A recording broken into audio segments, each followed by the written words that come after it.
कोई रांची में भी कोई मोनूमानसर आ गया, अभी यहाँ पूरे नफरत उगल रहे हैं, पूरे जहर चारों तरफ फैला रहे हैं। तो अभी तक जो विपक्षी एकता की जो दिशा देश में बनी है, मुझे लगता है कि अच्छा ही है। उसको और मजबूती दिलाने के लिए और जो एकता बन रही है उसको एकदम गांव-गांव तक ले जाने के लिए एक जबरदस्त जन राजनीतिक अभियान की ज़रूरत है। तो झारखंड हो या हम समझते हैं कि अगर जेवीएम के बजाय इस बार माले या वामपंथियों को उस पूरे गठबंधन में समुचित जगह मिले तो झारखंड का जो गठबंधन बनेगा, इंडिया गठबंधन, वो बहुत सशक्त होगा।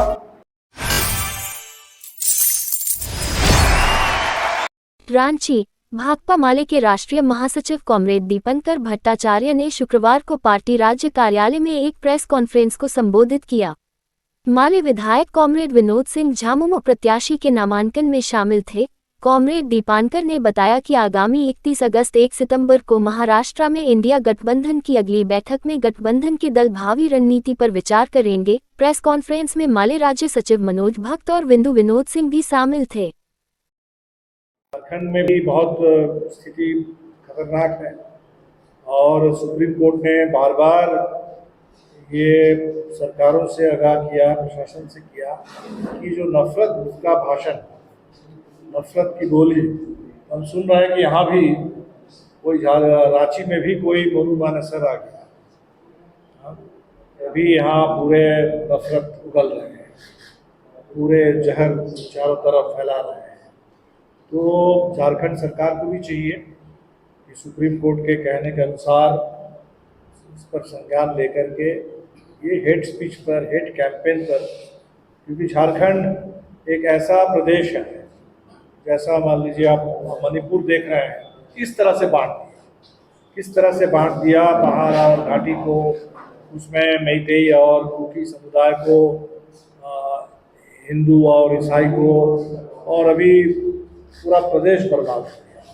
तो झारखंड भी एक ऐसा प्रदेश है जहाँ सबकी एकता, हाँ, हिंदू, मुस्लिम, ईसाई, आदिवासी, गैर आदिवासी, तो सबकी पूरी एकता बहुत ज़रूरी है, जिसके बगैर झारखंड आगे नहीं बढ़ सकता।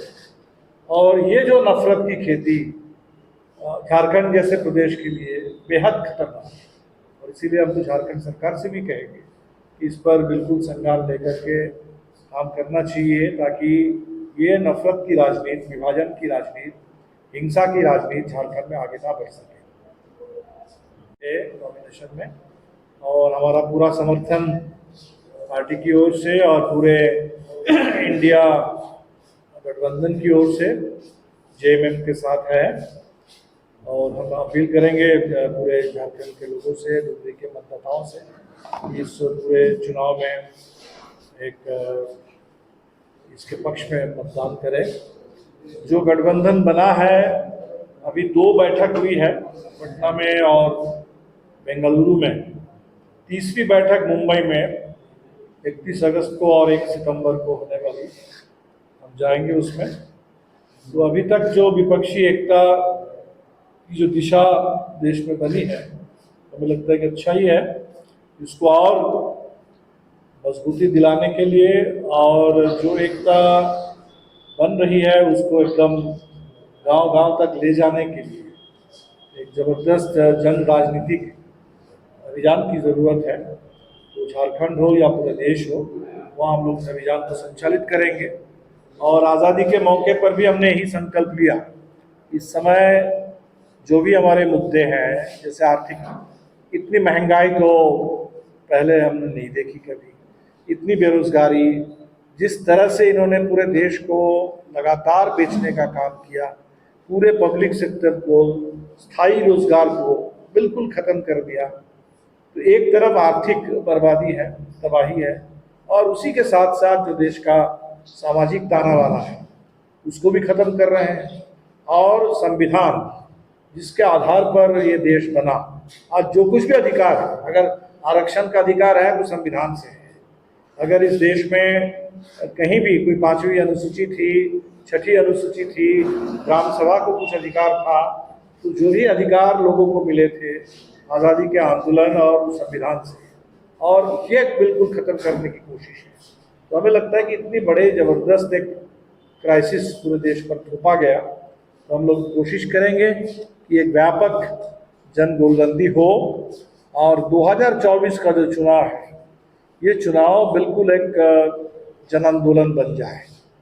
बिल्कुल जैसे चाहे 77 का चुनाव था, 2004 का चुनाव था, तो उसी तरह से बिल्कुल ये चुनाव, क्योंकि ये जो स्थिति अभी है इसको देश और बर्दाश्त नहीं कर सकता, लोग इसको और झेल नहीं सकते, और इसलिए ये चुनाव जनता को, देश को, लोकतंत्र को, संविधान को बचाने वाला चुनाव बने। और झारखंड, जो पिछले बार हमने देखा कि लोकसभा चुनाव में बीजेपी को बहुत अच्छा मिला था झारखंड में, बिहार में, विधानसभा चुनाव में आकर के स्थिति काफ़ी बदली, तो हम कोशिश करेंगे और हमारी उम्मीद है कि इस बार लोकसभा के चुनाव में भी झारखंड, बिहार, बंगाल, इन राज्यों से ही हम बिल्कुल इसकी गारंटी करेंगे कि मोदी सरकार 2024 के बाद और लौट कर नहीं आ पाएगी देश में। तो बीजेपी को एक अराधी शिकस्त मिले, हमें लगता है कि इस दिशा में झारखंड और बिहार, खासतौर पर उत्तर प्रदेश भी, बंगाल भी, और इन सभी राज्यों में हमारी पार्टी इसकी पूरी तैयारी में लगी हुई है कि हम इस चुनाव को एक बड़े जन आंदोलन में तब्दील करें। तो CAG की अभी रिपोर्ट आई है, मोदी जी जो भाषण कर रहे थे वो बोल रहे थे भ्रष्टाचार के खिलाफ, और ये जो दावा है भारतीय जनता पार्टी का, ना खाऊंगा ना खाने दूंगा, ये सबसे मजाक साबित हुआ, खोखला साबित हुआ। एक तरफ तो जितने दूसरी पार्टियों में जिन लोगों के ऊपर भ्रष्टाचार के आरोप लगाते हैं और तुरंत उनको अपनी पार्टी में ले आते हैं। आपको याद होगा कि मध्य प्रदेश में मोदी जी बोल रहे थे कि NCP पर 70,000 करोड़ के घोटालों का आरोप, और इसके अगले ही दिन हम देख रहे हैं कि जो अजीत पवार, जिनके बारे में सबसे ज़्यादा भाजपा के लोग भ्रष्टाचार के आरोप लगाते थे, उनको NCP से तोड़ करके आप ले आए गठबंधन में, उनको उप मुख्यमंत्री बना दिए, अब उनको वित्त मंत्री भी बना, इनके ऊपर सबसे ज़्यादा भ्रष्टाचार के आरोप लगा। और अभी जो CAG की रिपोर्ट आई, इसने तो पोल खोल करके रख दिया। हम देख रहे हैं कि सड़क निर्माण के मामले में, आयुष्मान भारत के मामले में, अब कोई एक फ़ोन नंबर से 7.5 लाख उसमें लोगों को आयुष्मान में पैसा मिल रहा है, कार्ड मिल रहा है। ऐसे लोगों के नाम पर पैसा जा रहा है जो है नहीं जिंदा, ऐसे अस्पतालों का नाम उसमें है जो अस्पताल है ही नहीं। जिस तरह से जो झूठ और भ्रष्टाचार, अब दरभंगा में बता दे रहा है कि एम्स बन गया है, एक के बाद एक सरासर इस तरह का झूठ और भ्रष्टाचार जो खुलेआम पार्लियामेंट में बोल रहे थे। लेकिन पहली बार अब ये हुआ कि CAG ने भी अब इसको एक तरीके से उसको कबूल करना पड़ा, और वो रिपोर्ट सबके सामने है। चाहे आयुष्मान भारत हो, चाहे अयोध्या डेवलपमेंट हो, चाहे द्वारका एक्सप्रेसवे हो, भारतमाला परियोजना हो, पूरे भ्रष्टाचार ही भ्रष्टाचार चारों तरफ। तो ये सरकार अब तो सबसे निकम्मी सरकार साबित हो रही है, सबसे भ्रष्ट सरकार साबित हो रही है, और पूरे देश को बर्बाद करने वाली सरकार साबित हो रही है, जो सबके सामने है। CAG की रिपोर्ट की बात की अभी दीपंकर जी, और वो सिर्फ द्वारका, दिल्ली नहीं, अभी झारखंड की भी CAG रिपोर्ट आई थी, और अभी हमने देखा कि किस तरीके से हरमू जो है नाला नदी है, उसके सुंदरीकरण के नाम पे जो घोटाला हुआ है भाजपा सरकार में, वो अभी लोगों के सामने आई। और जिस आयुष्मान कार्ड की रिपोर्ट आ रही है कि एक ही नंबर से जहां फर्जी तमाम लोगों का है, लेकिन उस आयुष्मान कार्ड में झारखंड के सबसे ज़्यादा मजदूर पूछते हैं कि जो पूरे लॉकडाउन में सबसे ज़्यादा प्रवासी मजदूरों की परेशानी हुई, कि उस आयुष्मान कार्ड में प्रवासी मजदूर जो लाखों की संख्या में राज्य से बाहर रहते हैं, वो चाहे मुंबई हो, चाहे हैदराबाद हो, सूरत हो, आयुष्मान कार्ड में उनके लिए कोई आसरा नहीं है। वो राज्य के बाहर अगर कोई वहाँ बीमार हैं, वहाँ सारी चीज़ें हैं, तो वो आयुष्मान कार्ड ना उनके लिए कोई काम में है और ना प्रवासी मजदूरों के लिए ना उन राज्यों में अलग से कोई व्यवस्था की गई है। तो ये ज़्यादा जरूरी है प्रवासी मजदूरों के संदर्भ में, जहाँ उनकी सुरक्षा के लिए केंद्रीय कानून बनने की जरूरत है, उसके साथ ही साथ उनकी स्वास्थ्य सुविधाओं के लिए भी, चाहे वो जिन राज्यों में हो वहाँ उनके स्वास्थ्य सुविधाओं की गारंटी होनी चाहिए। इसके लिए भी प्रावधान किए जाने की जरूरत है। पंकज जी, लोग या फिर क्या योजनाएं? देखिए, पिछले चुनाव में हम बिहार में 4 जगह से लड़े थे और झारखंड में 1 ना। तो इतना आप मान के चलिए कि जो 5 सीट पर पिछली बार लड़े थे, तो ये एक संख्या है। और इस बार जाहिर सी बात है कि पिछली बार हम झारखंड में अकेले ही लड़े थे और बिहार में भी जो हमारा तालमेल था वो बहुत आंशिक तालमेल था, एक आरा सीट को लेकर ही था। तो इस बार हम इंडिया गठबंधन में हैं, इसलिए हमारी पूरी कोशिश होगी कि सीटों पे तालमेल को लेकर के जो पार्टियों के साथ बातचीत हो और एक संपूर्णता में तालमेल का फार्मूला तय हो और ताकि एक मैक्सिमम जो भाजपा के खिलाफ मत है उसका कोई बिखराव ना हो, उसकी पूरी एकता को हम सुनिश्चित कर सके। और इसलिए हमें तो लगता है कि पिछले चुनाव में अगर आप बात करेंगे कि झारखंड में जो गठबंधन बना था उसमें सबसे उस समय भी हमने कहा था कि जेवीएम को वहाँ 2 सीट दी गई थी और वो जो जेवीएम को 2 सीट दी गई थी वो सबसे कमजोर कड़ी निकली और सबसे संदिग्ध पहलू था। और बाद में तो बाबूलाल जी खुलेआम जो कहते थे कि कुतुब मीनार से कूद जाएंगे लेकिन भाजपा में नहीं जाएंगे, और आप कह रहे हैं कि हमने तो खुदा था लेकिन भाजपा ने हमको बचा लिया है। तो ये तो सबसे बड़ा विपक्षी गठबंधन के साथ धोखा जेवीएम के जरिए पिछले चुनाव में हुआ।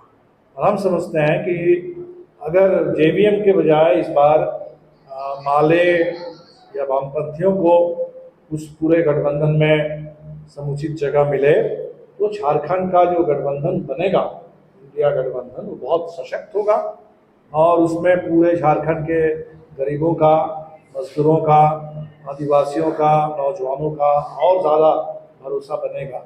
इस पर अभी बात होगी, अभी तो राज्य स्तर पर भी बात शुरू होगी। हमें लगता है कि उपचुनाव हो जाए, मुंबई की बैठक हो जाए और तब राज्यों में ये तय हुआ कि जो सीट एडजस्टमेंट का मामला है इस पर दिशा तय हो गई, लेकिन उसका जो बंटवारा है उस पर तो अलग अलग स्टेट में ही बात होनी है। तो हम लोग इसको जल्दी इसको करेंगे कि बात हो जाए और सीटें तय हो जाए। पंकज जी, या फिर इधर कोई वाम दल में कोई और घटक?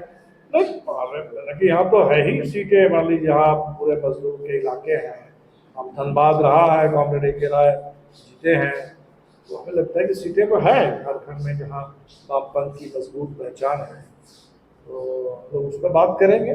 क्या दोनों सीटें माले को मिले या फिर? हम लोग उस पर बात करेंगे, ये अभी महत्वपूर्ण बात अभी है नहीं, अभी तो उस पर हम लोग बात करेंगे सीटों को लेकर के। अभी तो सबसे पहले डुमरी का उपचुनाव ठीक से हो जाए और इस उपचुनाव में हमारे साथी बिल्कुल उसी तरह से लगे हुए हैं। अगर वहाँ से कोई माले के उम्मीदवार होते तो हम जिस तरह से लगते बिल्कुल उसी तरह से इंडिया गठबंधन के लिए, जेएमएम के लिए हमारे साथी वहाँ गिरिडीह में लगे हुए हैं। हम लोग उसमें एक कोडरमा में कब है वो डेट?